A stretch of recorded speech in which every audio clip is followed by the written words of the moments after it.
Kunya, unsa man nato na? Ma-heart man sa taan na, uy, paghilom ko ni uban dabawin niyo, ay good pag hinilas wala na hinuunan tanaw sa tuwa sa mga tao. Gani. Ako, nabi, adyo ko'y favorite na kuan, Cagayan song.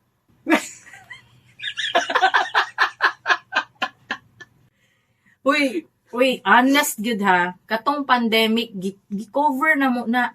Kanang kanta ha.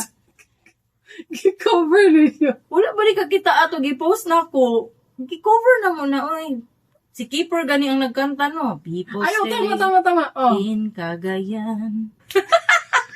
Gi-cover na mo na. As in, gigitara dyan, gikanta sa akong anak. Ganahan kimi anang kantaha ba? Oh. It's so iconic, dude. It's so iconic. So whenever we think about Cagayan, it's that song. And, you know, the memories of my childhood, that song playing on the radio. Mm-mm. So fun.